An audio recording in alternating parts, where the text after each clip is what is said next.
Well, everyone, iOS 17.0, the beta, has just came out, so let's go and take a look at it on the iPhone XR and basically see what's going on with it.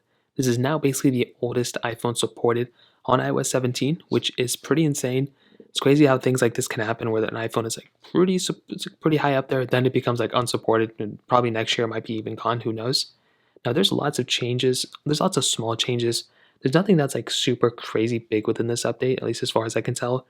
On this iPhone, it was about 5.75 gigabytes. So not like the largest update of all time, it was a fairly medium-sized update, so that's kind of one thing to keep in mind. Now, we can kind of tell throughout this specific update, there's really not going to be anything crazy worth updating to, so please keep iOS 16 installed. Do not upgrade to iOS 17, the beta, just yet. Now, one of the things that came within this update is actually a new phone app update panel. So now it looks like, not only do you have it like kind of a newer update panel, this kind of looks the same. But basically, if you're getting a call from somebody, it will take up the whole entire screen with their photo, and it's actually a really nice looking kind of updated phone panel, which looks pretty nice. I'll demonstrate this in other videos, but it's a cool way to, I guess, express yourself, which is kind of cool. You're also getting a live voicemail feature now too. So now whenever somebody goes ahead and actually calls you, well, if you send them straight to voicemail, well, you can actually just go ahead and basically have it almost as a live voicemail type of thing. And if you want to go ahead and basically, accept the call, you can accept it as you're seeing their voicemail. It like transcribes it. So that's something that's really, really cool. FaceTime also now has the ability of basically going through and leaving video voice messages. So now you can actually leave like a video message to somebody if you really want to. And that's another really cool thing. Just in case, they can't pick up your call, you can leave a video message, and that's something that's super awesome. iMessage has lots of new improvements too. So for one, we now have the ability of swipe to reply. So if we want to, we can actually swipe to reply to a specific message just like this. And that's something that's really cool. So instead of holding it down and replying, you can just swipe to reply. On top of that, audio messages or like, quick notes or voice memos that you send out to somebody, the new ones will be transcribed. So you should be able to see transcriptions of those specific video message or voice messages. So you don't really have to listen to them. You can just look at them if you really prefer that.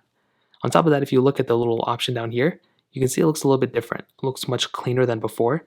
Now you can see where that plus button is. That's where all of our applications are for iMessage. So if you click here, you can see your camera, photos, stickers, so many other things. At the bottom, you have a few other things too, which you can go ahead and kind of modify with. And that's another really cool thing that we have here. Now hopping out of this, that kind of covers it up here. AirDrop also got a few improvements. So now if somebody, like if you're wanting to AirDrop a file to somebody and they get out of range, you can still continue AirDropping them via the internet. So that's something that's really cool. And there's this new name drop feature. So basically, if you bring two iPhones together on their contact page, you can now, if you tap them together, you should be able to basically share your contact with somebody just like that, which is so cool. There's been a few keyboard improvements too. So autocorrect is a bit improved. And if you have an iPhone like the iPhone 12 or newer, you can get like inline sentence finishes, which that in and of itself is really cool. There's a journal app being added at some point, and standby mode, which is basically like a digital clock, which you can add. And that should now be added with, I think, all iPhones that are supported on iOS 17. So all in all, I would not recommend installing this update just yet. I would 1000% recommend waiting until the next version of iOS, like the official version comes out, like iOS 17 and the September event or whatever. I would not recommend installing this update just yet. There's lots of improvements that Apple needs to do, but regardless, that's kind of how this update holds up so far. If you have any other thoughts or questions, let me know in the comment section below. Hit the like button, that would mean so much, but definitely hit that subscribe button. More importantly than everything else, I love every single one of you guys. Hopefully I'll catch you guys in the next video.